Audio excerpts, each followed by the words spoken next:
I've begun to kind of immerse myself in the ICSA report on child sexual abuse generally, and in the church in particular, the Church of England in particular. And I saw this conference as a kind of follow-on from those issues, because the conference, it was called Creating Sanctuary, and it was all about helping the church to provide a safe and welcoming environment for everybody, regardless of gender, sexual orientation, cultural heritage. It was particularly focused at members of the LGBTQ plus community. And I must confess, I don't know a lot about those issues, those particular challenges and issues. So I wanted to find out more. That was the main driver. So I thought it would be good to go, important to go for me personally, but also to help St Margaret's here rise to the challenges. One of the first things I learned, I hadn't really thought of before, is, as somebody put it, one of the ugliest words in our language is the word excluded. And the church was all about, the conference is all about combating exclusion, the exclusion of mainly young people, but not only young people, who feel themselves marginalised because of their orientation or gender identity or cultural heritage. This was put in the context of not only life experience, but of passages from the New Testament in particular. We were reminded of Jesus' words in John chapter 10, where Jesus says, "I am the gate. Everyone who comes in by me shall be saved." And one of the speakers pointed out that, in contrast to that, the church has rather assumed the role of gatekeeper and deciding who can come in and who cannot.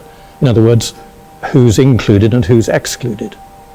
We were reminded of another passage in the New Testament in Acts chapter 10, I think it is, the story of Cornelius. I'd forgotten the story of Cornelius. I went back to it after the conference to refresh my memory. Cornelius was a Roman centurion, and he's generally regarded as the first Gentile Christian. And the point of the passage in the context of the conference is that Peter, who went to see Cornelius, this Gentile, in his home, was subsequently rebuked by his Jewish friends for daring to go to the house of a Gentile, the home of a Gentile. But Peter explained to his Jewish friends that he'd heard a voice from heaven, the voice of God, saying to him, "Do not consider anything impure that God has made clean."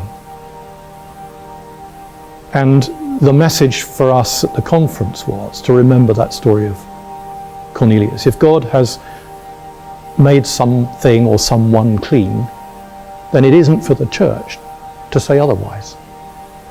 And that, for me, ties very, very neatly and tightly in with the story, with the words of Jesus, "I am the gate. Whoever comes in by me shall be saved." We are not God's bouncers. It's not for us to determine who's in and who's out. We've got to put our house in order in this regard, just as we are having to, the church at large is having to, and the Church of England in particular is having to, in the wake of the ICSA report. I see these as very, very closely related, these two issues.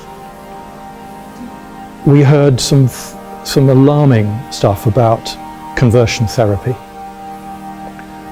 various forms of which are practiced today in this country. And a foundation called the Ozanne Foundation, and the founder of that trust, Jane Ozanne, was one of the speakers at the conference. Her foundation conducted a faith and sexuality survey in 2018. It had something like 4,600 respondents, 458 of whom, 1 in 10 in other words, admitted to having attempted some form of conversion therapy. In other words, had attempted to change their orientation or their gender identity. Why? Because for many of them they felt that their current orientation or identity was a sinful thing. And I think the implication was that they'd been encouraged to think that by often a religious leader.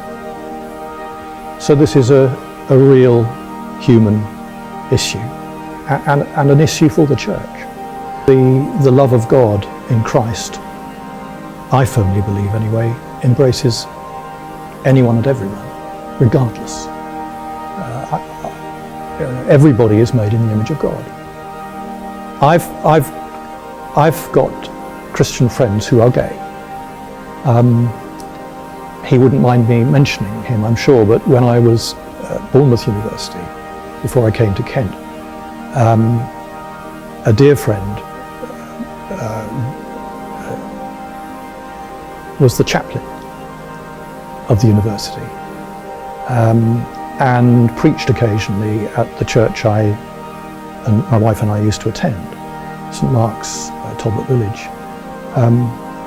And I think it was Dave probably, and knowing Dave and seeing how he lived and how his faith and his sexuality were completely compatible. There was an integrity there. I think knowing Dave helped me to embrace that position myself. I mean, I'm straight, but A, it's not for me to judge, and B, I've seen with my own eyes and in my own experience Christian men and women who are gay living a life of obedience to Christ. But I found the conference a real eye-opener. I can't remember the last time I heard about these things in a church.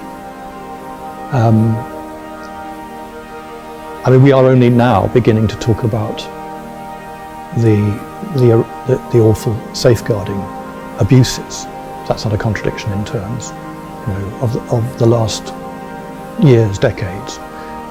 This is happening now, and needs to be addressed before it assumes bigger proportions, it seems. We in the church should be leading the way in how we protect vulnerable people. And I think the most telling statement of the 3-hour conference was this: that if the church allows its theology to dictate its pastoral response to these issues, then we're at risk not only of failing to hear what God is saying to us, but much worse than that, we're in danger of being complicit in or even instigating the exclusion and abuse of vulnerable people. But are we out of touch? We can always do better. And I think having the opportunity to go to conferences like this and hear from people with this lived experience, survivors, people who've first-hand experience of this kind of abuse and exclusion, helps us to get into touch, to be in touch with what's happening in the world.